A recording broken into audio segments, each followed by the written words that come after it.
سید احمد شاہ بخاری کا کہنا ہے کہ میں ڈاکٹر اشرف آصف جلالی کو بالکل بھی نہیں جانتا۔ تو کیا آپ کہنا چاہیں گے کہ کیا سید احمد شاہ بخاری صاحب بالکل بھی ڈاکٹر اشرف آصف جلالی کو نہیں جانتے، اور آپ لوگ بھی ڈاکٹر اشرف آصف جلالی صاحب کو جانتے ہیں کہ نہیں؟ سب سے پہلے آپ یہ ویڈیو پیغام سنیں سید احمد شاہ بخاری صاحب کا، اس کے بعد اس کے اوپر بات کرتے ہیں۔ تحریک لبیک پاکستان کا اتنا ووٹ بینک ہونے کے باوجود تحریک لبیک پاکستان ایک بھی سیٹ نہیں جیت سکی، آخر کیا وجہ ہے؟ سیٹ کی تقسیم والوں کا پٹا ہمارے گلے میں نہیں، ہمارے گلے میں پٹا رسول اللہ کا ہے۔ نعیم چٹھا صاحب جو بڑی سیاسی اور سماجی شخصیت مانے جاتے ہیں آپ کی جماعت کے اندر، ان کو ان کے عہدے سے ہٹایا گیا، تو یہ آخر سارا ماجرا کیا ہے؟ چٹھا صاحب بھائی ہیں ہمارے، اللہ تعالیٰ ان کو مزید عزت دے، وہ ان کو مشورہ دینے والا کوئی اچھا نہیں ہے۔ کہ اگر آپ لوگوں کی حکومت آ جاتی ہے دیگر مسالک کو لے کر اعلیٰ حضرت کے فتوے ہیں، تو آپ کیا ان تمام تر فتووں کو ان تمام تر مسالک پر صادر کر کے ان کے نام سے خارج کروا دیں گے؟ نہیں، ایسا تو نہیں ہوگا۔ ڈاکٹر جلالی صاحب کے شاگرد اور ان کے جو متقیدین ہیں ان کی طرف سے آپ پر الزام لگایا جاتا ہے۔ وہ کون ہے؟ ڈاکٹر جلالی صاحب کے حوالے سے کہہ دیا کہ آپ نہیں جانتے، یہ اپنے ذرائع تفنن کا ہے یا میں واقعی نہیں جانتا وہ کون ہے۔ آپ کے مسلک کے جو ایک عالم دین ہے ڈاکٹر اشرف جلالی صاحب، انہوں نے سیدہ پاک کے حوالے سے ایک جملہ کہا تو ان کی طرف خطا کی نسبت کی۔ میں نے ویسے پوری تاریخ اپنے بڑوں کی کتابیں اٹھا کر دیکھی ہیں، کسی روایت کے اندر کسی صحابی نے، کسی تابعی نے، کسی بزرگ نے یہ الفاظ نہیں لکھے۔ کہا جاتا ہے پیر میرعلی شاہ صاحب نے یہ اپنی کتاب تصفیہ شیعہ مابین سنی کے اندر یہ لکھا ہے۔ میرعلی شاہ صاحب ہمارے سر کا تاج، ہم ان کے پاؤں کی خاک برابر بھی نہیں، ہمارے لیے وہ بڑے، لیکن ہمارے لیے ان کی بات حجت نہیں۔ آپ کے مسلک کی ایک جماعت دعوت اسلامی جو اکثریت پر مبنی ہے، ان کے پراپر ایک چینل موجود ہے دعوت اسلامی کے نام سے، لیکن ہم نے کبھی اس چینل پر جہاد کے حوالے سے لوگوں کو ترغیب دلاتے ہوئے ان کو نہیں دیکھا، اس کی کیا وجہ؟ 684 درس قرآن دیے جا سکتے ہیں ٹی وی چینل پر بیٹھ کر جہاد کے۔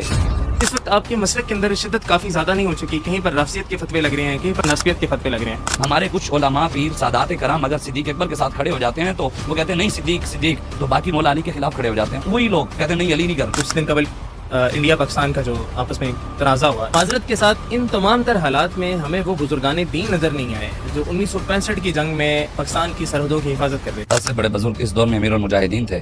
جب یتیم خانہ چوک میں آپ کے اپنے کارکنان پر گولیاں برسائی جا رہی تھی، تب علامہ خادم حسین رضوی جو اس دور کے آپ سب کلیم کرتے ہیں کہ وہ مجدد ہیں، تو انہوں نے نکل کر اپنے ان کارکنان کی مدد کیوں نہیں کی اور ان کو ان گولیوں سے کیوں نہیں بچایا؟ جب آپ نے درباروں کے سامنے جھکنے کی بات کی، آپ کے کئی درباروں کے سامنے لوگ جھکتے بھی ہیں بلکہ سجدہ ریز بھی ہوتے ہیں۔ اب اللہ کے علاوہ کسی کو سجدہ ہے ہی نہیں، جو کرتا ہے وہ جاہل ہے۔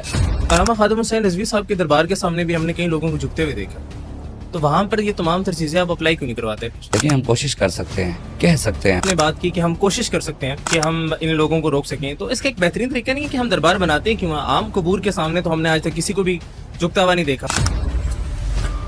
چشتی رسول اللہ کو آپ کفر سمجھتے ہیں کہ نہیں؟ وہ بالکل کفر ہے۔ کس نے کہا؟ کوئی پتہ ہے کہ ہماری کتابوں میں کسی نے تبدیلی کر دی؟ جو یہ چشتی رسول اللہ چھاپ رہے تھے ان پہ کیا فتویٰ صادر کریں گے آپ؟ وہ میں یہ بھی 100% شور ہو سکتا ہوں کہ یار یہودیوں نے چھپا کر بھجوائی ہو۔ کیا آپ کے اہل سنت کے مکتب کے اندر یہ چھپتی رہی ہے کتاب؟ تو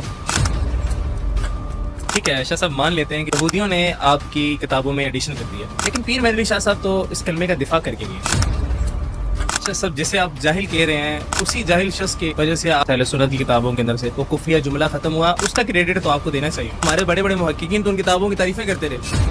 انجینئر محمد علی مرزا صاحب کو علامہ سعد حسین رضوی صاحب نے چیلنج کیا، ان کا چیلنج آپ مرزا صاحب نے ایکسیپٹ کر لیا، لیکن اب سعد حسین رضوی صاحب بیک فٹ پہ جا رہے ہیں، آخر کیوں؟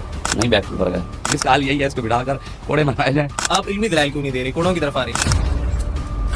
یہ تمام تر شخصیات جو آپ کے اہل سنت کے بڑے لوگ ہیں ان سے لکھوا کر مرزا صاحب سے مناظرہ کیوں نہیں کر لیتے؟ یہ کہاں لکھا ہوا ہے دین کے اندر؟ یہ کون سی حدیث میں ہے کہ میرے ساتھ کوئی بیٹھ کر مجھے سچا ثابت کرے تو لکھوا کر ہے؟ یہ بھی آپ کے مسئلے ڈاکٹر جلالی صاحب کی طرف سے حنیف ریشی صاحب کو کہا گیا کہ آپ اپنے بڑوں سے لکھوا کے لے کے آئیں۔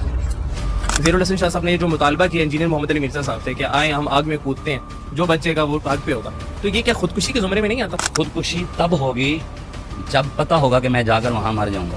شاہ صاحب میں اپنے پیٹ میں چھری ماروں اور یہ عقیدہ رکھوں کہ اللہ تعالیٰ مجھے کچھ بھی نہیں ہونے دیں گے۔